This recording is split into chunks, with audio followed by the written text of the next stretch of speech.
आज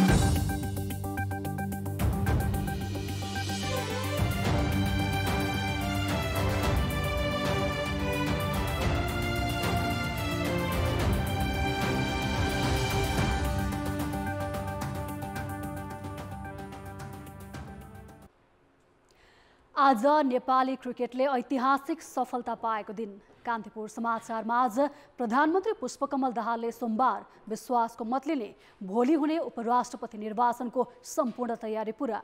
यो सँगै आज हामीसँग हुनेछन् स्वतन्त्र विद्यार्थी युनियनको चुनाव बारेको सामग्री र अन्नपूर्ण संरक्षण क्षेत्र आयोजना एक्याप र स्थानीय तहबीच राजस्वका विषयमा विवाद। अन्तर्राष्ट्रियमा जापान र दक्षिण कोरिया बीच सुध्रियो सम्बन्ध र खेलकुदमा ए डिभिजन लिगको अपडेट। नमस्कार, अब मुख्य समाचार। नेपाल सिधै विश्वकप क्रिकेटको ग्लोबल छनौटमा। लिग 2 को अन्तिम खेलमा युएई माथि 9 रनको जित, देशभर हर्षोल्लास। दोस्रो कार्यकालमा पनि संघबाट सहयोग नपाएको प्रदेश सरकारको गुनासो। आफैले गर्न सक्ने कामको भने व्यवस्था, विज्ञ भन्छन् संघलाई दोष दिएर पन्छिने प्रयास। आकर्षक नारा दिएर चुनाव जितेका काठमाडौँ महानगर प्रमुखको कामको गति सुस्त। सुकुम्बासी तथा पार्किङ व्यवस्थापन लगायत विकासका योजना अलपत्र। बजारमा आर्थिक मन्दीको संकेत, उपभोक्ताको क्रय शक्ति घट्दा मुख्य व्यापारिक केन्द्र सुनसान, व्यापारीलाई महँगो ब्याज र भाडाको भार। र जापान तथा दक्षिण कोरियाका नेताबीच 12 वर्षपछि टोकियोमा भेटवार्ता, सम्बन्ध सुधारका लागि ऐतिहासिक कदम।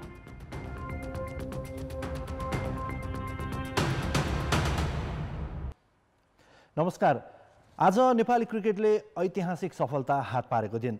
नेपाल युएईलाई डकवर्थ लुइस पद्धतिमा 9 रनले हराउँदै सोझै विश्वकपको ग्लोबल छनौटमा पुगेको छ। आइसिसी विश्व क्रिकेट लिग 2 को समापन खेलमा नेपालले ऐतिहासिक सफलता हात पारेको हो। यही ऐतिहासिक सफलताको बारेमा कुराकानी गर्न हामीसँग हुनुहुन्छ क्रिकेट म्यानेजर विनोद दास। स्वागत छ तपाईँलाई।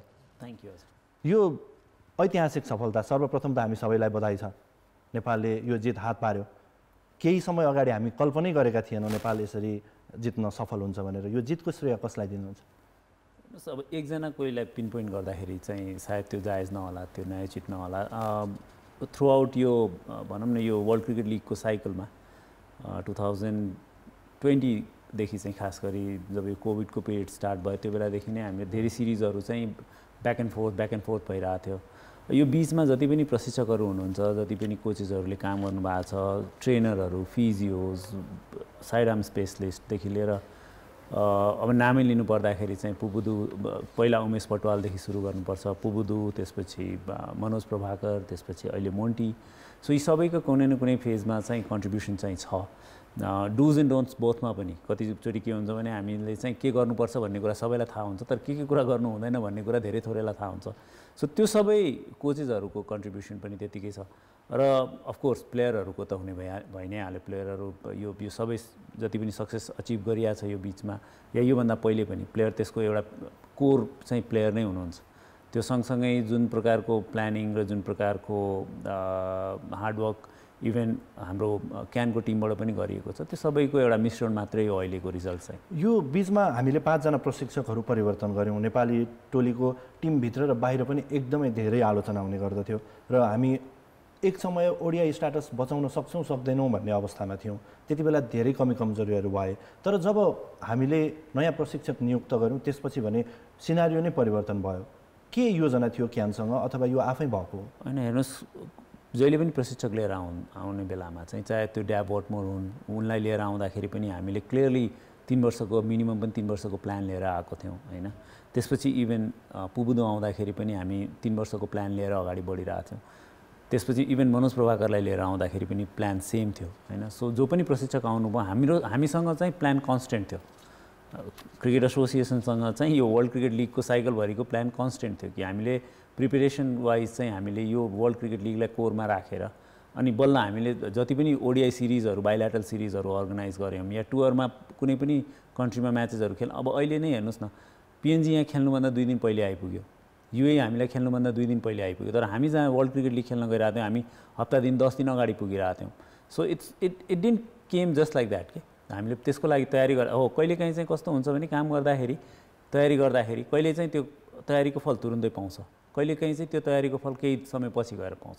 सो अफकोर्स यो सबै कुरा हेरिराख्दाखेरि प्लान कन्सेन्ट थियो, तर त्यसमा चाहिँ पात्रहरू चेन्ज भइरहे र Monty came at the right time, जुन कि अहिले यो बिचमा तपाईँले अघि नै भने जस्तै धेरै समस्याहरू पनि थिए, नभएको होइन। हामीले धेरै गरेको काममा कहीँ कमी कमजोरीहरू पनि थिए, कहीँबाट सिक्यौँ पनि, केहीबाट हामीले गल्ती स्वीकार पनि गऱ्यौँ। तर यो सबै गर्दै जाँदाखेरि चाहिँ एट द एन्ड हामीलाई चाहिँ के बिलिफ चाहिँ एउटा के हो भने गरिरहेको काम यदि राइट ट्र्याकमा छ भने त्यो सानोतिनो डेभिएसनले चाहिँ त्यसलाई फरक पर्दैन, बढ्दै जाऊँ, काम राम्ररी गर्दै जाऊँ, रिजल्ट आउँछ भन्ने एउटा होप चाहिँ थियो। Thankfully with the efforts from players, coaches and all the support staff it paid off. आज चाहिँ हामीसँग दुईवटा बाटो थिए, एउटा बाटोले नामिबिया पुर्याउँथ्यो, अर्कोले जिम्बाब्वे। अब हामी जिम्बाब्वे जाँदैछौँ, यो यात्रा यो जित नेपालका लागि कतिको महत्त्वपूर्ण छ?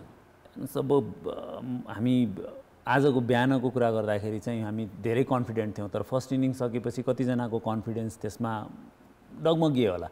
इभन कोचसँग कुरा गर्दाखेरि पनि त्यो कुरा चाहिँ 311 रनको लक्ष्य, त्यसपछि युएईसँगको बलिङ एट्याक, यो सबै हेर्दाखेरि गाह्रो चाहिँ थियो, तर इम्पोसिबल भन्ने वर्ड कतै पनि युज भएको थिएन आज पनि।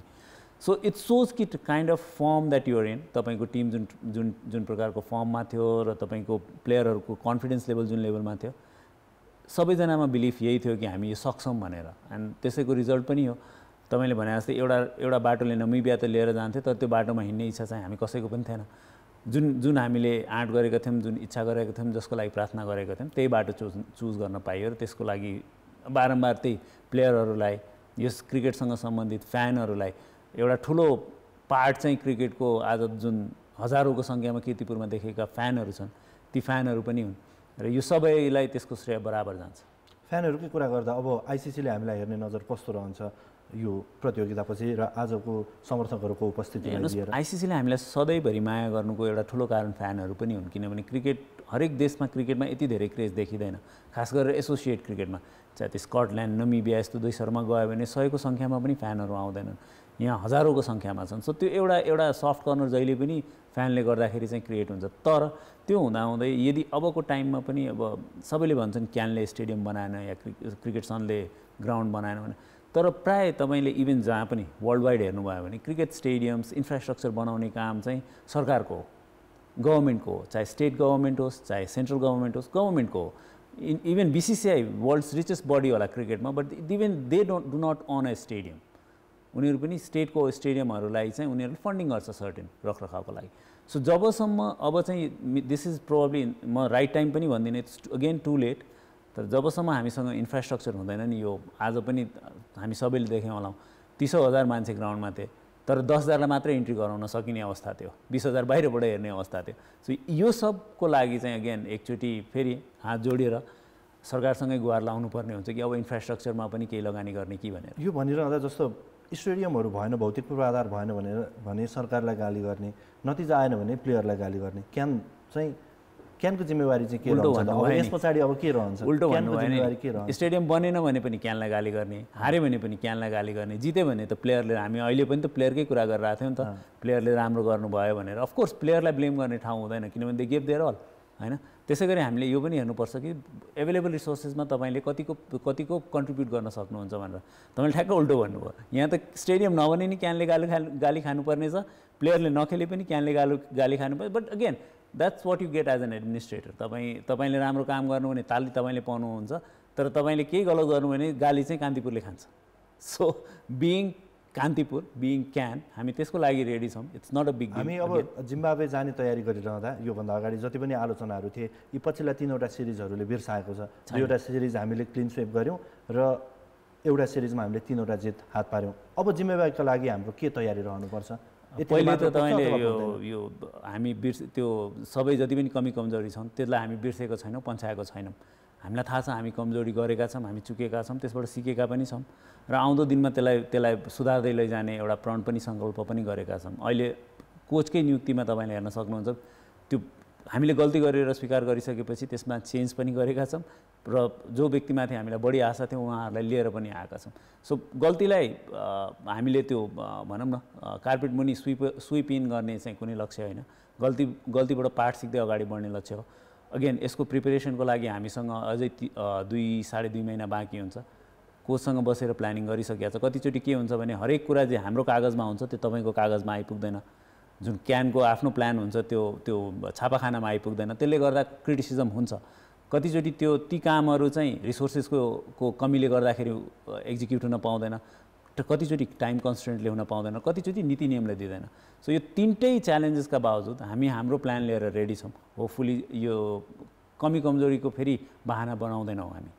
अन्तिममा तपाईँ क्रिकेट म्यानेजरको साथसाथै पूर्व कप्तान पनि हुनुहुन्छ।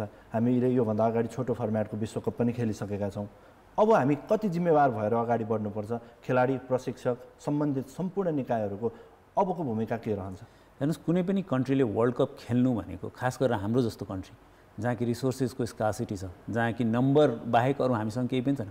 फ्यान ठुलो नम्बरमा छन्, खेलाडी ठुलो नम्बरमा छन्, तर तिनीहरूलाई खेलाउनलाई, ती व्यक्तिहरूलाई गेम देखाउनलाई हामीसँग पूर्वाधार छैन। र जहाँसम्म रिसोर्सको कुरा गर्छौँ, पैसाको कुरा गर्छौँ, आइसिसीको फन्डिङबाट चलिरहेको छौँ। अहिले पनि कुनै पनि प्रकारको पृथक लगानी सरकारको तर्फबाट या अन्य कुनै निकायको तर्फबाट क्रिकेट या फुटबलमा गरेको देखिँदैन। सो यस्तो अवस्थामा जबसम्म म चाहिँ 4वटा पिलर भन्ने गर्छौँ। एउटा त हाम्रो गभर्मेन्ट, अर्को पिलर हाम्रो कर्पोरेट सेक्टर, अर्को पिलर हाम्रो प्लेयरको र अर्को हाम्रो म्यानेजमेन्ट। यो 4वटा पिलर जबसम्म सँगसँगै काम गर्दैन, एउटा पिलर मात्रै स्ट्रङ भएर घर टिक्दैन, 2टा पिलर मात्रै स्ट्रङ भएर घर केही बेर थेङ्ला, 3टा प्लेयर स्ट्रङ भए पनि अलिअलि धर्मराउँछ होला, 4वटै पिलर स्ट्रङ भयो भने बल्ल हामी स्ट्रेन्थको साथमा अगाडि बढ्न सक्छौँ। सो मेबी यो जितले चाहिँ त्यो आजको जति पनि विशेष अतिथिहरू हाम्रो आउनुभएको थियो क्रिकेट ग्राउन्डमा, उहाँहरूलाई पनि यो कुरा रियलाइज भयो होला कि लगानी लगाउनु पर्ने ठाउँ चाहिँ यहीँ रहेछ भनेर, खेलकुद नै रहेछ भनेर। हस्, धन्यवाद। Thank you. उहाँ हुनुहुन्थ्यो नेपाली क्रिकेटका म्यानेजर, यसै गरी पूर्व कप्तान विनोद दास। नेपाल युएलाई डकवर्थ लुइस पद्धतिमा 9 रनले हराउँदै सोझै विश्वकपको ग्लोबल छनौटमा पुग्न सफल भएको हो। आइसिसी विश्व क्रिकेट लिग 2 को समापन खेलमा नेपालले ऐतिहासिक सफलता हात पारेको हो। नेपालले अब आगामी जुन जुलाईमा जिम्बाब्वे यात्रा गर्नेछ, जहाँ विभिन्न टेस्ट राष्ट्र समेत गरी 10 देशसँग विश्वकप छनौट खेल्नेछ। नेपाली क्रिकेटले हात पारेको यो ठुलो सफलता हो। यो क्रिकेट मैदानमा टस जितेर पहिले ब्याटिङ गरेको युएले निर्धारित 50 ओभरमा 6 विकेट गुमाएर 310 रनको योगफल बनायो। आर्यन लाक्रा 6 रनमा बोल्ड भएपछि नेपालले राम्रो सुरुवातको सङ्केत गरेको थियो, तर दोस्रो विकेटका लागि ओपनर तथा कप्तान मोहम्मद वासिम र भृत्या अरविन्दले 97 रनको साझेदारी गरे। वासिमले 49 बलमा 63 रनको अर्धशतकीय पारी खेले। सिपी रिजवान 7, आइन अफजल खान 3 तथा रोहन मुस्तफा 20 रनमा पेभिलियन फर्किए। 6औं विकेटका लागि आसिफ र अरविन्दले 140 रनको विशाल साझेदारी गरेपछि युएले ठुलो योगफल बनाएको हो। आसिफले 42 बलमा 4 चौका र 11 छक्का प्रहार गरी 101 रन पुरा गरे। एसोसिएट राष्ट्रमा कुनै पनि खेलाडीले बनाएको यो सर्वाधिक छिटो शतक हो। अरविन्दले 94 रनको पारी खेले। दिपेन्द्र सिंह ऐरीले 2 विकेट हात पारे। जवाफी ब्याटिङ थालेको नेपालको सुरुवात खराब रह्यो। ओपनर आसिफ शेखले खाता खोल्न सकेनन्। कुशल मल्ल 5 र कप्तान रोहित पौडेल 16 रनमा आउट भएपछि नेपालको इनिङ्स सङ्कटमा पर्यो। चौथो विकेटका लागि भीम सार्की र कुशल भुर्तेलले 67 रनको साझेदारी गरे। कुशल 35 बलमा 50 रन जोड्दै आउट भए। आक्रामक ब्याटिङ गरेका कुशलले 3 चौका र 4 छक्का हिर्काए। भीम सार्कीले 67 रनको अर्धशतकीय पारी खेले। आरिफ शेख 52 रनमा आउट भए। भीम र आरिफ बीच 83 रनको साझेदारी भयो। नेपालले 44 ओभरमा 6 विकेट गुमाउँदै 269 रन बनाउँदा खेल रोकियो। खराब प्रकाशका कारण खेल डुअल मेथडमा गएको थियो। त्यतिबेला नेपालका गुलसन झा 50 र दिपेन्द्र सिंह ऐरी 10 रनमा अभिजित थिए। जुनैद सिद्दिकीले 3 र आयन खानले 2 विकेट हात पारे। समाचारहरू बाँकी छन्। अहिले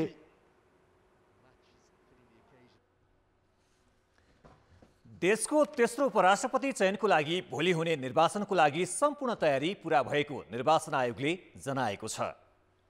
राष्ट्रपति तथा उपराष्ट्रपति निर्वाचन कार्यालयले भोलि बिहान 10 बजेदेखि 3 बजेसम्म हुने मतदानको लागि सम्पूर्ण काम सकिएको जनाएको छ। आयोगले निर्वाचनको लागि आवश्यक कर्मचारीदेखि मतपेटिका व्यवस्थापनको काम सकिएको जनाएको छ। उपराष्ट्रपति निर्वाचनको लागि प्रदेश र सङ्घका मतदाताका लागि छुट्टा छुट्टै मतपेटिका राखिएको छ। 4 बजेभित्र नै हामी मतगणना सुरु गर्छौँ र बढीमा 7 र हामी 6 होइन, अथवा चाहिँ बढीमा चाहिँ 7 बजीसम्म चाहिँ मतगणना कार्य सम्पन्न गरेर परिणाम पनि घोषणा गर्न सक्छौँ भन्ने लाग्छ र परिणाम हामी लोच्छे हलमै आएर चाहिँ निर्वाचित भएको परिणाम घोषणा गर्छौँ। निर्वाचन आयोगले उपराष्ट्रपतिको परिणाम साँझ 7 बजेभित्र सार्वजनिक गर्ने र नवनिर्वाचित उपराष्ट्रपतिलाई प्रमाणपत्र वितरण गर्ने जनाएको छ। उपराष्ट्रपतिको प्रतिस्पर्धामा सत्तारूढ 10 दलको तर्फबाट जनता समाजवादी पार्टीका रामसहाय प्रसाद यादव र प्रमिला कुमारी उम्मेद्वार छन्। तर प्रमिला कुमारीले भने आफ्नो उम्मेदवारी निष्क्रिय बनाइसकेकी छन्। गठबन्धनकै अर्को दल जनमत पार्टीबाट ममता झा पनि उम्मेद्वार छिन् भने नेकपा एमालेबाट उपाध्यक्ष अष्टलक्ष्मी साक्य प्रतिस्पर्धामा रहेकी छिन्। उपराष्ट्रपति निर्वाचनको लागि संघीय संसदका दुवै सदन र 7वटै प्रदेशसभाका 882 सांसद मतदाता रहेका छन्। संघीय संसदका सांसदको मतभार 79 छ भने प्रदेशसभा सदस्यको मतभार 48 रहेको छ। प्रधानमन्त्री पुष्पकमल दाहालले आगामी सोमबार प्रतिनिधि सभाबाट विश्वासको मत लिने भएका छन्। प्रधानमन्त्री दाहालले सोमबारको बैठकबाट विश्वासको मत लिने गरी व्यवस्था मिलाउन आग्रह गरेका छन्। गत पुस 10 गते प्रधानमन्त्रीमा नियुक्त भएका दाहालले 26 गते विश्वासको मत लिएका थिए। त्यसबेला 269 सांसदको विश्वास पाएका उनले सरकारबाट नेकपा एमाले र राष्ट्रिय प्रजातन्त्र पार्टी बाहिरिँदै समर्थन फिर्ता लिए पनि पुनः विश्वासको मत लिन लागेका हुन्। सरकारमा सहभागी कुनै दलले समर्थन फिर्ता लिएसँगै प्रधानमन्त्रीले पुनः विश्वासको मत लिनुपर्ने संवैधानिक बाध्यता छ। त्यही कारण उनले सोमबार विश्वासको मत लिने तयारी गरेका हुन्। राष्ट्रपति र उपराष्ट्रपति निर्वाचनमा एक ठाउँमा उभिएका दलहरूको समर्थन लिएर विश्वासको मत लिने दाहालको योजना छ। विश्वासको मत पाउन 138 सांसदको समर्थन जुटाउनुपर्छ। राष्ट्रिय मानव अधिकार आयोगले संक्रमणकालीन न्याय सम्बन्धी ऐन पीडित मैत्री बनाउन सरकारको ध्यान आकर्षण गराएको छ। आयोगले आज विज्ञप्ति जारी गर्दै बेपत्ता पारिएका व्यक्तिको छानबिन, सत्य निरूपण तथा मेलमिलाप आयोग ऐन 2071लाई संशोधन गर्न बनेको विधेयकबारे सरकारले पर्याप्त छलफल नै नगरी संसदमा दर्ता गरेकोमा गम्भीर आपत्ति र आशंका व्यक्त गरेको हो। पीडितको न्याय प्राप्त गर्ने हक कुण्ठित हुन सक्नेतर्फ आयोगले सचेत गराएको हो। विषयगत समितिहरू तत्काल गठन गरेर छलफल गर्ने आवश्यकता औल्याउँदै आयोगले सर्वोच्च अदालतको आदेश र विगतमा आफूले गरेका सिफारिस बमोजिम कानुन निर्माण गर्न सरकारलाई ध्यान आकर्षण गराएको सहायक प्रवक्ता श्यामबाबु काफ्लेले जारी गरेको विज्ञप्तिमा उल्लेख छ। प्रदेश सरकारले दोस्रो कार्यकाल सुरु गरिसक्दा पनि सङ्घबाट सहयोग नभएको गुनासो गर्न छाडेका छैनन्। सङ्घले सहयोग नगर्दा आफूहरू अपेक्षित काम गर्न नपाएको प्रदेशको गुनासो छ। सङ्घले पनि प्रदेशका लागि आवश्यक कानुन निर्माण र सहजीकरणमा सहयोग नगरेको देखिन्छ। प्रदेशलाई अधिकार सम्पन्न बनाउन केन्द्रको साथ खोजिरहेका प्रदेश सरकारले आफैले गर्न सक्ने काम भने गरेका छैनन्। प्रधानमन्त्री पुष्पकमल दाहालसँग बुधबार भेट गरेका प्रदेश प्रमुखहरूले प्रदेशलाई बलियो बनाउने भूमिका निर्वाह गर्न आग्रह गरे। मुख्यमन्त्रीहरूले यस अघिदेखि नै सङ्घले अधिकार प्रत्यायोजन गर्न नखोजेको भन्दै असन्तुष्टि जनाउँदै आएका थिए। केही समय अघि प्रधानमन्त्री दाहाललाई भेटेका गण्डकी प्रदेशका मुख्यमन्त्रीले त बुदागत रूपमै आफ्ना अप्ठ्यारा फुकाउन सुझाव दिएका थिए। एकल र साझा अधिकार सूची कार्यान्वयनको वातावरण नभएको, राजस्व बाँडफाँड सङ्घमुखी भएको जस्ता गुनासा मुख्यमन्त्रीका थिए। यस्ता समस्याका कारण प्रदेशले आफ्ना योजना कार्यान्वयनमा समस्या भोग्नु परेको छ। संविधान अनुसारका साझा अधिकारका कानुनहरूले नबनाइसम्म आफ्नो एकल अधिकारका कानुनहरू बनाउन बाजिएको हकमा त स्वतः निष्क्रिय हुन्छ संविधानले भनेको छ। त्यस कारणले काम गर्ने यो वातावरण चाहिँ नि केन्द्रले नै दिनुपर्ने हुन्छ र त्यो केन्द्रले दिन रुचि भएको देखिँदैन। भाषण गर्ने, संविधान लेख्ने, कागज बनाउने, तर चाहिँ कार्यान्वयन गर्ने रुचि देखिएन। त्यसो त अघिल्लो 5 वर्ष कार्यकालमा पनि संविधानको एकल अधिकार सूचीमा रहेका विषय कार्यान्वयन गर्ने कानुन प्रदेशले बनाउन सकेनन्। सत्ता समीकरण फेरबदलको असर परिरह्यो। अहिले पनि अवस्था उस्तै छ। तर पूर्व मुख्यमन्त्रीहरू सङ्घले अधिकार प्रत्यायोजन सम्बन्धी कानुन बनाउन ध्यान नदिएकै कारण समस्या भएको बताउँछन्। प्राकृतिक साधन स्रोतहरूको चाहिँ बाँडफाँड चाहिँ हुनु, त्यो भनेको पुँजीको बाँडफाँडको कुरा हो। त्यो नम्बर 1 त्यो काम चाहिँ कम्प्लिट चाहिँ गर्नु पर्यो। हामीले वित्त आयोग चाहिँ बनाइएको छ। वित्त आयोग पनि काम नपाएर बसिरहेको छ। त्यो आयोगको काम चाहिँ यो संविधानले चाहिँ आयोग बनाऊ र त्यसको चाहिँ बाँडफाँड गर भने चाहिँ भन्छ र चाहिँ आयोग मात्रै बन्यो, बाँडफाँड चाहिँ हुन सकिरहेको छैन। अनि दोस्रो काम चाहिँ भनेको संरचनाको कुरा चाहिँ हो। यसका लागि निजामती ऐन चाहिन्छ, सङ्घीय ऐनहरू चाहिन्छन्। सरकार मात्र होइन, प्रदेश सभाहरू पनि अधिकारको विषयलाई लिएर अलमलमा छन्। दीर्घकालीन योजनाका साथ हामीले चाहिँ प्रदेशका प्राथमिकताहरू निर्धारण गरेर हामीले चाहिँ काम अगाडि बढाउनुपर्छ एउटा। दोस्रो, हामीसँग कतिपय ऐनहरू प्रदेशले बनाउनु पर्ने ऐनहरू बनाएको छैन, त्यो बनाएर त्यसलाई व्यवस्थित गरेर लैजानुपर्छ। तेस्रो, प्रदेशमा पनि आर्थिक पारदर्शिताका कुराहरू उठाएको छ। अहिले देश एउटा डिफिसिट बजेटमा चलेको बेलामा हामीले चाहिँ नि मितव्ययीहरू भएर चल्ने, प्रदेशले आर्थिक बोझ बढायो हैन भन्ने कुराहरू उठाएको छ। त्यो कुरामा हामीले चाहिँ गम्भीर भएर सोच्नुपर्ने छ। संघीयताका जानकारहरू सबै दोष सङ्घलाई मात्र दिन नहुने बताउँछन्। संघीय सरकारका कारण केही काम रोकिए पनि प्रदेश आफैले गर्ने थुप्रै कुरा भएको उनीहरूको दाबी छ। पहिला कुरा त उहाँले अधिकार केबाट पाउनु पर्यो भने संघीय कानुनभित्रबाट बन्नु पर्यो। उहाँलाई आवश्यक परेका कानुनहरू पनि त छैन। दोस्रो चिज, उहाँहरूसित जे जस्तो तरिकाको अवसर प्राप्त छ, उहाँहरू बढी सुविधा भोगी जस्तो देखिनुहुन्छ, तर उहाँसित कार्यक्रम छैन, बजेट पनि अभावै जस्तो देखिन्छ। प्रदेशले सङ्घलाई र सङ्घले प्रदेशलाई दोष दिएर पन्छिने काम मात्र भएको छ। अधिकार प्रत्यायोजन र प्रयोगमा दुवै निकाय चुकेका छन्। यही कारण प्रदेशले गति लिन नसकेका हुन्। कान्तिपुर समाचारका लागि पोखरा सहकर्मी ऋषिकान्त पौडेल र क्यामेरामा श्याम श्रेष्ठका साथ दीपक आचार्य, काठमाडौँ। गण्डकी प्रदेशका 5 जिल्लामा सञ्चालित अन्नपूर्ण संरक्षण क्षेत्र आयोजना एक्याप र स्थानीय तहबीच प्राकृतिक स्रोतबाट प्राप्त हुने राजस्वको विषयमा विवाद बढेको छ। 10 वर्षभित्रै समुदायमा हस्तान्तरण गर्ने योजनासहित 2043 सालमा कास्कीको घान्द्रुकबाट सुरु भएको एक्यापको व्यवस्थापन 36 वर्षदेखि राष्ट्रिय प्रकृति संरक्षण कोषले गर्दै आएको छ। सङ्घीय वन तथा भू संरक्षण मन्त्रालयले 2071 सालमै राजपत्रमा एक्याप स्थानीय समुदायलाई हस्तान्तरण गर्न सूचना प्रकाशित गरेको थियो, तर अझै कार्यान्वयनमा आएको छैन।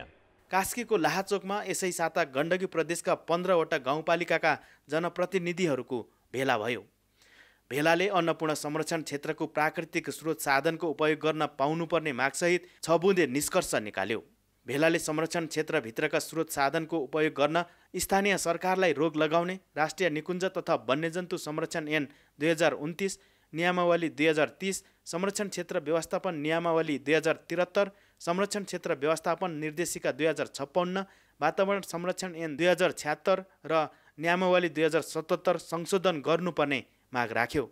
बगेर आएको ढुङ्गा बालुवा गिटीहरूले हाम्रो त झोलुङ्गे पुल पनि माथि छुन लागिसक्यो, गाउँभन्दा माथि गण्डकी बग्न लागिसक्यो, हामीले त्यो छुनै पाएको छैन। स्थानीय समुदायलाई संरक्षित क्षेत्रको व्यवस्थापन हस्तान्तरण गर्ने गरी व्यवस्था गर्ने कोषलाई भनेको थियो, तर त्यसो हुन सकेन। प्रशस्त जडीबुटीहरू, यार्चकुम्बाहरू, स्रोतहरू, ढुङ्गा, वन, यो कुरामा अहिले हाम्रो चाहिँ अब एक्यापसँग द्वन्द्व चाहिँ त्यही हो। अब उहाँहरू समितिले उठाउँछ, त्यो पैसा चाहिँ कहाँ जान्छ, कहाँ खर्च भन्छ, कहाँ त्यो राज्यमा देखिएको अवस्था छैन। एक्यापले प्राकृतिक स्रोत साधन सम्पदा र वन्यजन्तुको संरक्षणमा उल्लेखनीय काम गरेको छ, तर पूर्व निर्धारित योजना अनुसार तोकिएको समयमा समुदायमा हस्तान्तरण नभएकाले स्थानीय पनि एक्याप हटाउनु पर्ने पक्षमा छन्। आफ्नो अधिकार कर्तव्यलाई राम्रोसँग बुझेर काम गर्नु पर्यो, नत्र भनेदेखि स्थानीय सरकारलाई हस्तान्तरण गरिदिएमा राम्रो होला। विभिन्न नियन्त्रणमा बन्देजभित्रमा चाहिँ उनीहरू चलाइरहेको छ, जस्तै चरण क्षेत्र, विभिन्न घाँस दाउरादेखि लिएर हरेक क्षेत्रको चाहिँ एउटा बन्देज छ। त्यो चाहिँ चाँडै खारेज गर्नुपर्छ एक्यापलाई र अब चाँडै नै स्थानीय तहको नियन्त्रणमा चल्नुपर्ने देखिन्छ। 36 वर्षदेखि राष्ट्रिय प्रकृति संरक्षण कोषले व्यवस्थापन गर्दै आएको एक्याप कास्की, लमजुङ, मनाङ, मुस्ताङ र म्याग्दीका 15 गाउँपालिकामा 6629 वर्ग किलोमिटर क्षेत्रमा फैलिएको छ। पर्यटक, प्राकृतिक खानीजन्य र नदीजन्य वस्तुको बिक्री तथा निकासी शुल्क एक्यापले लिँदै आएको छ। भएको चाहिँ यो जुलाईदेखि डिसेम्बर 2022 यो 6 महिनाको अवधिमा अन्नपूर्ण क्षेत्रमा चाहिँ आउनुभएको पर्यटक 65,397 जनाबाट 13,27,74,524 रुपियाँ चाहिँ राजस्व चाहिँ सङ्कलन गरिएको छ। सङ्घीय वन तथा भू संरक्षण मन्त्रालयले 2071 सालमै राजपत्रमा एक्याप स्थानीय समुदायलाई हस्तान्तरण गर्न सूचना प्रकाशित गरेको थियो, तर कार्यान्वयनमा आएको छैन। जैविक सांस्कृतिक विविधता, पदयात्रा, वन्यजन्तु र जडीबुटीका लागि प्रख्यात मानिएको यो क्षेत्रबाट उठ्ने करोडौँ राजस्वकै कारण सबैको नजर एक्यापमा पर्ने गरेको छ। संरक्षण क्षेत्र व्यवस्थापनको जिम्मा लिने होडबाजी चल्नुको प्रमुख कारण पनि त्यहाँबाट उठ्ने राजस्व नै बनेको छ। कान्तिपुर समाचारका लागि लमजुङबाट आस गुरुङका साथ भूपाल गुरुङ, पोखरा। स्थानीय तहमा सम्झनलाई काम गर्ने हुटहुटीका साथ गत वैशाखमा चुनाव जितेका जनप्रतिनिधिहरू पहिलो बजेट कार्यान्वयनको मध्यावधिमा छन्। असार 10 गते पारित बजेट कार्यान्वयनमा गएको 8 महिना भयो। यस अवधिमा स्थानीय पालिकाले गरिरहेको काम र भोग्नु परेको समस्याबारे कान्तिपुर टेलिभिजनले विशेष श्रृङ्खला सुरु गरेको छ। सुरुमा काठमाडौँ महानगरपालिकाबारे सुबिन्द्र श्रेष्ठको रिपोर्ट। बालेन्द्र शाहले गत जेठमा महानगर प्रमुखको जिम्मेवारी सम्हालेपछि काठमाडौँवासीले दशकौँदेखि भोग्दै आएका फोहोर व्यवस्थापन, खानेपानी, पार्किङ लगायतका समस्या समाधान हुने अपेक्षा गरेका थिए। तर साउन यताका 6 महिनामा बजेट कार्यान्वयन 15% मात्र छ। फोहोर व्यवस्थापन, प्रशासन सुधार, रोजगारी सृजना, योजनाबद्ध विकास तथा काठमाडौँवासीका लागि कृषियोग्य खाली जग्गा भाडामा लिई फलफुल र तरकारी खेती गर्ने जस्ता महत्वाकांक्षी बाचासहित बालेन्द्र शाह महानगर प्रमुख बन्न सफल भएका थिए। उनी महानगर प्रमुख बनेको पनि 9 महिना बितिसकेको छ। तर महानगरको योजना बैंकमा अहिलेसम्म दीर्घकालीन ठोस योजना नै छैनन्। महानगरपालिका ठुलो योजनाहरू भनेको तपाईँले भने छैन। सबै कुरा मलाई पनि त्यति केन्द्रीय कार्यक्रम भएर मलाई त्यति जानकारी भएन हैन। ठुल्ठुलो योजना छ, अब भनौँ न त्यहाँ महानगरपालिकामा बसेर बनाउने विभागीय अन्तर्गत जाने कुरा हो त्यो। काठमाडौँमा शिक्षा र स्वास्थ्यमा योजना अनुरूपका काम गरिए पनि अन्य क्षेत्रमा उल्लेखनीय कामै हुन सकेका छैनन्। अझ पर्यटन, वन, सुशासन, विज्ञान तथा प्रविधि, श्रम तथा रोजगारी जस्ता विषयमा त बजेट नै खर्च भएका छैनन्। यसले महानगरसँग जति नै स्रोत भए पनि सोच र योजना नभएपछि परिणाममुखी काम गर्न सक्दैनन् भन्ने पुष्टि भएको छ। महानगरपालिकाभित्र पनि सेवाग्राहीको कुराहरू गर्नेदेखि लिएर धेरै इन्फर्मेसनहरू छन्, छरपष्ट रूपमा छन्। त्यसलाई एकीकृत रूपमा हामीले भेटाउन पाउन गाह्रो भएकै कारण र फरक एउटै विषयमा पनि हामीले हेर्ने हो भने एउटै विषयमा डेटा मात्रै हेऱ्यौँ भने पनि फरक आउँछ। त्यो कारणले पनि महानगरपालिका र सबै स्थानीय सरकारहरूलाई पनि आफ्नो योजना बनाउन त्यसले कठिनाइ चाहिँ दिएको जस्तो लाग्छ। प्रमुख शाहले जिम्मेवारी सम्हाले लगत्तै सुरु गरेका कुहिने नकुहिने फोहोर छुट्याउने र पार्किङ व्यवस्थापनसँगै एकल निर्णयका आधारमा गरिएका टुकुचा खोला उत्खनन जस्ता कार्य लहरमा सीमित भए। सुकुम्बासी बस्ती व्यवस्थापन तथा खुला मञ्चमा बहुतल्ले पार्किङ योजना पनि अल्पत्र छन्। कर त धेरै बढिरहेछन्, जनताले कर लिएको मात्र महसुस भइरहेछ।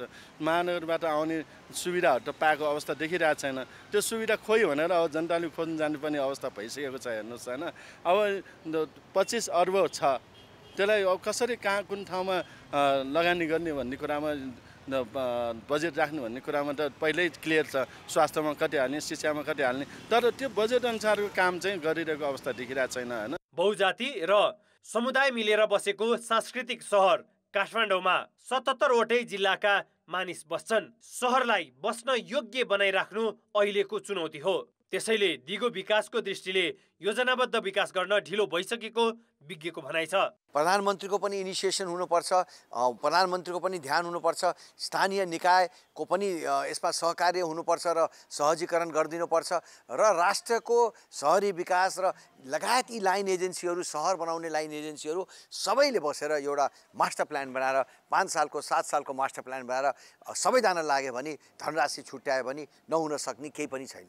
महानगरको कुल 25 अर्ब 41 करोड बजेट मध्ये 22 अर्ब 36 करोड आन्तरिक स्रोतबाट जुटाउने लक्ष्य राखेको छ भने संघीय सरकारबाट 3 अर्ब 5 करोड अनुदान पाउँछ। तर पुससम्म कुल बजेटको 15% भन्दा बढी खर्च नहुनु सकारात्मक पक्कै होइन। शिक्षा, स्वास्थ्य, पूर्वाधार, फोहोर व्यवस्थापन र सम्पदा संरक्षणलाई प्राथमिकतामा राखेको महानगर आफैले अघि सारेका योजना कार्यान्वयनमा समेत गम्भीर देखिएको छैन।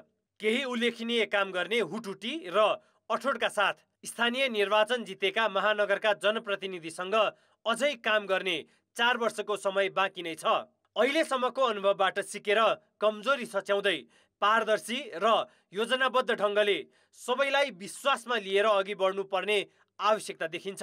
कान्तिपुर समाचारका लागि क्यामेरामा श्याम श्रेष्ठ, रूपक कोइराला र सविता जीसीका साथ सुबिन्द्र श्रेष्ठ, काठमाडौँ। त्रिभुवन विश्वविद्यालय अन्तर्गतका क्याम्पसमा चैत 5 गते हुने स्वतन्त्र विद्यार्थी युनियनको चुनावका लागि विद्यार्थी संगठनहरूले जथाभावी गठबन्धन बनाएका छन्। कुनै न कुनै राजनीतिक दलसँग निकट रहेका विद्यार्थी संगठनहरू आफूलाई पाएक पर्ने समीकरण बनाएर चुनावमा गएका हुन्। त्रिभुवन विश्वविद्यालयले देशभरका 62 आङ्गिक र 1040वटा सम्बन्धन प्राप्त क्याम्पसमा स्वतन्त्र विद्यार्थी युनियनको चुनाव गराउँदैछ। चुनावमा 35वटा विद्यार्थी सङ्घ सङ्गठन र समूह प्रतिस्पर्धामा छन्, तर उनीहरू एक्लै प्रतिस्पर्धामा भने छैनन्। राजनीतिक दलहरूको सिको गर्दै चुनाव जित्न विद्यार्थी सङ्गठनहरूले समीकरण नै बनाएर उम्मेदवारी दिएका छन्। काठमाडौँ उपत्यकाका 22 आङ्गिक र 5 सामुदायिक गरी 27वटा क्याम्पसमा सत्ता गठबन्धन दल निकट नेपाल विद्यार्थी सङ्घ, अनेरा सब्यू र अखिल क्रान्तिकारी बीच भागबण्डा छ। एजेन्डा सहित स्वतन्त्र विद्यार्थी युनियनमा सङ्घ सङ्गठनहरू, हाम्रो सङ्गठन अनेरा सब्यू भाग लिइरहेको छ र यसमा विद्यार्थी सङ्गठनको बिचमा सहकार्यका साथ पनि हामी अगाडि बढिरहेका छौँ। वैधानिक तरिकाले निर्णय गर्ने कुरा, सर्वसम्मत आन्तरिक सहमतिका आधारमा निर्णय गर्ने कुरामा केही कमी कमजोरी भएको कारणले विभिन्न क्याम्पसहरूमा बाँकी उम्मेदवार, स्वतन्त्र उम्मेदवारहरू परेका छन्। हामीले उहाँहरूलाई सम्झाइरहेका छौँ। कतिपय ठाउँमा हामीले स्टेटमेन्ट निकालिरहेका छौँ। काठमाडौँमा नेभी सङ्घ 16, अखिल क्रान्तिकारी 9 र अनेरा सब्यूले 4वटा क्याम्पसको नेतृत्व लिने गरी भागबण्डा गरेका छन्। उपत्यका बाहिर पनि गठबन्धन दलका विद्यार्थी सङ्गठनले सामूहिक उम्मेदवारी दिएका छन्। 8 दल भित्र पनि कहीँ अखिल र अखिल क्रान्तिकारी बिचमा भइरहेछ, कहीँ अखिल र नेभी सङ्घ बिचमा भइरहेछ, कहीँ यो 8 दल एकतिर अखिल अर्कोतिर भइरहेछ। त्यसो त नेकपा एमाले निकट अनेरा सब्यूले पनि नेत्र विक्रमचन्द नेतृत्वको विद्यार्थी सङ्गठनसँग तालमेल गरेको छ। मकवानपुर, कालीकोट लगायतका जिल्लामा त एमाले र समाजवादी पार्टी निकट अनेरा सब्यू बीच तालमेल नै भएको छ। 8वटा दलका भातृ सङ्गठनहरूसित अनेरा सब्यू एक्लै लडिरहेको छ। यसमा हामी चाहिँ कहीँ कतै पनि तालमेल गरेका छैनौँ। कहीँ कतै स्थानीय रूपमा चाहिँ 1-2वटा क्याम्पस बाहेक अरू क्याम्पसहरूमा हामीले तालमेल गरेका छैनौँ। विद्यार्थी सङ्गठनहरूले अधिकांश क्याम्पसमा राजनीतिक दलको निर्णयका आधारमा तालमेल गरेका छन्, तर केही क्याम्पसमा भने त्यो लागू भएको छैन। हामी यति बेला सबै निर्वाचन छौँ। हाम्रो अनेरा सब्यू यहाँको सङ्गठन हामी गठबन्धन नभएर हामी सिङ्गल प्रतिस्पर्धामा छौँ। अरू साथीहरू गठबन्धन चाहिँ हामी सिङ्गल प्रतिस्पर्धामा छौँ। जस्तो त्यहाँको त ग्राउन्डको बेसमा गठबन्धनको पनि त त्यसको हैसियत हुन्छ नि त। गठबन्धनको पनि एउटा लेभल र शक्तिसँगको हैसियत हुन्छ नि। त्यो सन्दर्भमा हामीले केन्द्रीयताको आधारमा हामीले यहाँ गठबन्धन गरेनौँ। राजनीतिक दलहरूले जस्तै विद्यार्थी सङ्गठनहरूले पनि समीकरण बनाएर चुनावी प्रतिस्पर्धामा उत्रिएका छन्। उनीहरूले शैक्षिक वातावरण सुधारलाई चुनावी एजेन्डा बनाएका छन्। कान्तिपुर समाचारका लागि क्यामेरामा सुरज खड्काका साथमा प्रकाश बम, काठमाडौँ। अब जनताको आवाज हामीले आज 7 प्रदेशमा सोधेका छौँ। स्वतन्त्र विद्यार्थी युनियनको भूमिका कस्तो हुनुपर्छ? जनताको आवाज राजनीतिक दलका भातृ सङ्गठनभन्दा माथि उठेर काम गर्ने खालको हुनुपर्छ। शैक्षिक गुणस्तरलाई अभिवृद्धि गर्ने रचनात्मक सिपमुखी जस्ता चाहिँ कार्यक्रमहरू गर्ने खालको हुनुपर्छ। विद्यार्थीहरूको हरेक समस्याहरूलाई समाधान गर्न सहयोगी हुनुपर्छ। प्रत्येक विद्यार्थी कक्षा कोठामा गएर आफ्नो समस्यालाई सुनेर उहाँहरूको चाहिँ समस्याको समाधान गर्ने खालको हुनुपर्छ। विद्यार्थीको हक हित तथा विद्यालयको शिक्षा सुधारको लागि काम गर्नु पर्यो। क्याम्पस प्रशासनलाई पारदर्शी र विद्यार्थी मैत्री बनाउन महत्त्वपूर्ण भूमिका सोब्यूले खेल्नु पर्दछ। राजनीतिकरण नगरी विद्यार्थी र शिक्षाको हक हितको लागि काम गर्नुपर्छ। सबै विद्यार्थीलाई एउटा नेतृत्व गरेर लैजान सक्ने खालको हुनुपर्छ। क्याम्पसका सर्वाङ्गीण विकासको लागि चाहिँ ध्यान दिनु पर्यो। क्याम्पसको सम्पूर्ण विकासमा केन्द्रित हुनुपर्छ। पार्टीगत हिसाबले पछाडि लाग्नुभन्दा पनि विद्यार्थीको समस्या के छ त्यसलाई चाहिँ बुझेर अगाडि बढ्नुपर्छ। राजनीतिकमा भन्दा पनि शैक्षिक सुधारमा बढी हुनुपर्दछ। क्याम्पसको अब प्रब्लमहरू बुझ्नु पर्यो। सबैले त्यो निर्देशनहरू त्यो सुनेर त्यसको सकारात्मक पक्षतिर त्यसलाई सुदृढीकरण लानुपर्छ। विद्यार्थीको हक र शैक्षिक सुधारमा केन्द्रित हुनुपर्छ। क्याम्पसको भौतिकदेखि लगायत विकासको लागि अलिकता ध्यान दिनुपर्छ भन्ने मलाई लाग्छ। विद्यार्थीको मुद्दाहरू उजेलमा परेका छन्, तिनीहरूलाई प्राथमिकता दिनुपर्छ। सोबीहरूले सबै विद्यार्थीको हक हितमा बोल्नुपर्ने हुन्छ। विद्यार्थी र कलेज बीचको पुल बन्नुपर्छ। शैक्षिक गतिविधिहरूलाई सृजनात्मक र रचनात्मक बनाउन पनि सोबीको महत्त्वपूर्ण भूमिका रहन्छ।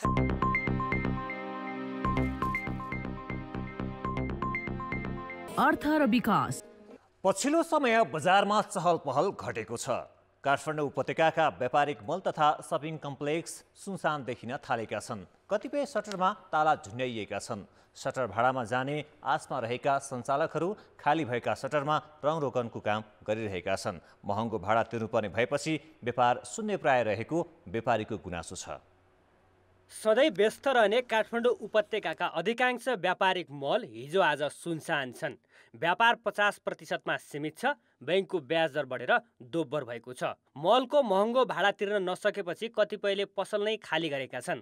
अहिले मलमा 20 देखि 30% सटरमा ताला झुन्ड्याएको छ। बैंकको ब्याज दर वृद्धि र व्यापारमा कमी आउँदा टिक्नै नसक्ने अवस्था आएको व्यापारीको गुनासो छ। अर्थतन्त्रको कुरा गर्दाखेरि धराशयी जस्तै भइदियो हैन, सङ्कटग्रस्तै छ, मान्छेको गोजीमा पैसा छैन हैन, मान्छेहरू बेरोजगार छ, बेरोजगार भएपछि पैसा कहाँ ल्याउने, सपिङ गर्नु पर्यो, त्यो सक्दैन हैन।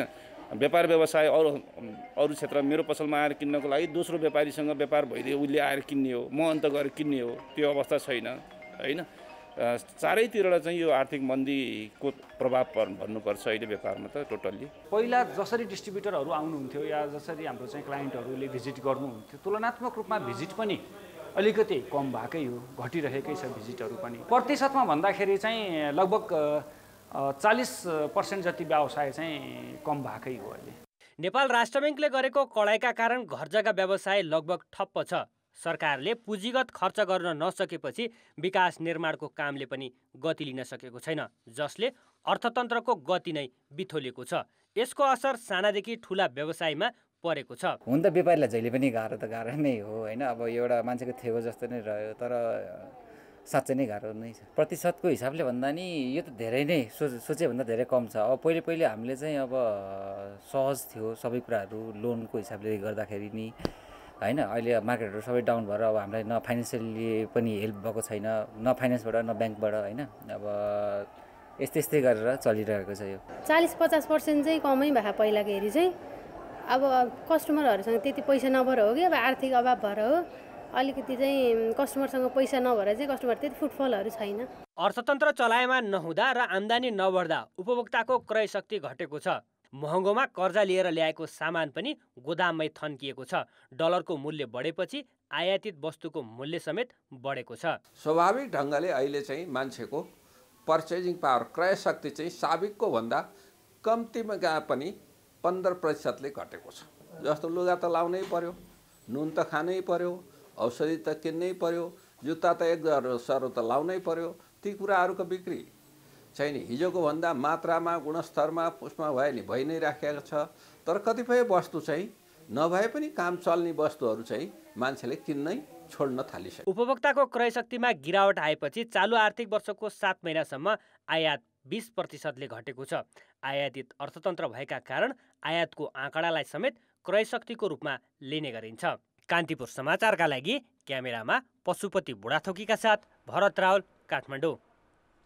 अब जनमतको अन्तिम परिणाम। जनमतमा हिजो हाम्रो प्रश्न थियो, उपभोक्ता ठगिने अवस्था अन्त्य गर्न के गर्नु पर्ला?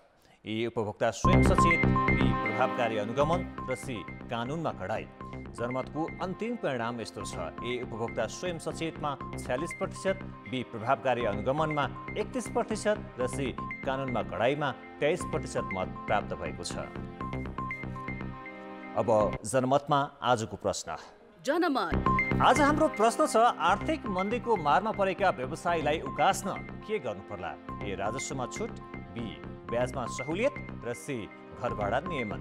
जनमतको अन्तिम परिणाम भोलि साँझ 8 बजेको कान्तिपुर समाचारमा प्रसारण गर्नेछौँ। कृपया NEWS news space A, B वा C टाइप गरी 34001मा SMS गरी आफ्नो मत व्यक्त गर्नुहोला। अब अन्तर्राष्ट्रिय समाचार। जापान तथा दक्षिण कोरियाका नेताहरूका बीच 12 वर्षपछि आज जापानको राजधानी टोकियोमा ऐतिहासिक वार्ता भएको छ। जापानका प्रधानमन्त्री फुमियो किसिदाले आजको वार्तालाई दुई देशबीचको सम्बन्ध सुधारका लागि ऐतिहासिक कदम भनेका छन्।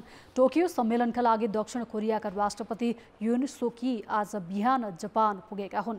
उत्तर कोरियाले जापानी समुद्रमा क्षेप्यास्त्र परीक्षण गरेको केही घण्टामा नै जापानी प्रधानमन्त्री र दक्षिण कोरियाली राष्ट्रपतिले आज संयुक्त रूपमा टोकियो सम्मेलन उद्घाटन गरेका थिए। दुई मुलुकका शीर्ष नेताहरूको भेटवार्ताले ऐतिहासिक रूपमै तनावपूर्ण सम्बन्ध रहेका यी दुई छिमेकी बीचको सम्बन्धमा सहजता आउने अपेक्षा छ। खेलकुद समाचार। त्रिभुवन विश्वविद्यालय क्रिकेट मैदान कीर्तिपुरमा नेपाली दर्शकको उपस्थिति देखेर अन्तर्राष्ट्रिय खेलाडी, टिम तथा कमेन्टेटर दङ्ग पर्छन्। नेपालमा क्रिकेटप्रतिको क्रेजको रविन्द्र जडेजा, माइकल क्लार्क, रोहन मुस्तफा, पल स्टर्लिङ जस्ता क्रिकेटरले खुरेलै तालिफ गरेका छन्। आइसिसी विश्व क्रिकेट लिग 2 को अन्तिम खेलमा पनि टियु मैदानमा 25,000 भन्दा बढी समर्थक उपस्थित भए। यो अहिलेसम्मकै ठूलो उपस्थिति भएको दाबी जानकारहरूको छ। आइसिसी विश्व क्रिकेट लिग 2 को अन्तिम खेल हेर्न र नेपाली टिमको हौसला बढाउन प्रधानमन्त्री पुष्पकमल दाहाल र राष्ट्रिय सभाका अध्यक्ष गणेश तिमल सिन्हा सहितका विशिष्ट व्यक्ति टियु मैदान पुगे। खेल हेर्न हजारौं समर्थक पनि टियु मैदान पुगेका थिए। नेपाल क्रिकेट संघ क्यानसँग मैदानमा कति समर्थक थिए भन्ने यकिन तथ्याङ्क छैन, तर एक दिन अघि नै अर्थात् बुधबार नै 11,000 भन्दा बढी टिकट बिक्री भएका थिए। त्यो भन्दा धेरै दर्शक त्यहाँ पुगेका छन्। बिना टिकटका दर्शक र पास लिएका अतिथि सहित मैदानमा 25,000 भन्दा बढी पुगेको अनुमान छ। यसअघि सन् 2013 मा डिभिजन 5 अन्तर्गत अमेरिकासँगको खेल हेर्न यही मैदानमा हजारौं दर्शक पुगेका थिए। भन्ने यो म्याच जितेर नेपाल वर्ल्ड कप खेलेर हुन्छ नि, वर्ल्ड कप क्वालिफायरमा पुगेर हुन्छ, जिम्बाब्वे जान्छ नेपाल खेल्न है। हो त्यसले गर्दा नि आज क्राउड क्रेज एकदम बढिरहेछ के आजको गेममा चाहिँ। कोच र अब अहिलेसम्म जतिसम्म खेलाडीहरूले एकदम राम्रो गर्नु भएको छ हैन, उत्साह साथले आफ्नो प्रत्येक म्याचहरू जित्नु भएको छ हैन, एकदम राम्रो खेल्नु भएको छ। कोचलाई पनि एकदम धन्यवाद दिन चाहन्छौँ, किनभने कोचले हाम्रो खेलाडीहरूलाई हिजोसम्म एकदम नराम्रो कन्डिसनमा थियो हाम्रो नेपाली क्रिकेट हैन, अहिले धेरै माथि पुर्याइदिनु भएको छ। मेन कुरा चाहिँ हाम्रो यो कोच हुनुहुन्छ मन्टे देसाई, उहाँको चाहिँ ठुलो हात चाहिँ टच लाग्छ। अनि अहिले हाम्रो चाहिँ खेलाडीहरूको जस मिसअन्डरस्ट्यान्डिङ त्यति छैन, मेलमिलापमा चाहिँ गएर अगाडि बढिरहेछन्। सबैमा पोजिटिभ चाहिँ एनर्जी धेरै छ, सपोर्टिङ पनि धेरै पाइरहेछ। खेल सुरु हुनु 1 घण्टा अघि दर्शकका लागि गेट खुल्ला गरिएको थियो। भिड नियन्त्रण गर्न सुरक्षाकर्मीलाई हम्मे हम्मे पर्यो।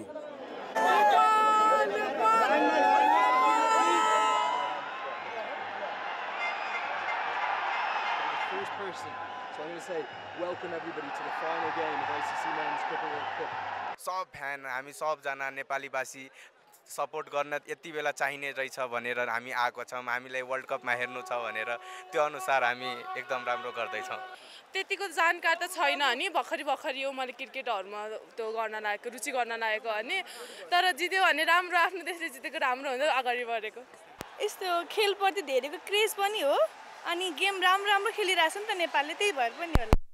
नेपालको विश्वकप ग्लोबल छनौट यात्राको साक्षी बन्न टियु मैदानमा ब्यानर, पञ्चेबाजा, नेपालको झण्डा सहित हजारौं समर्थक उपस्थित भए।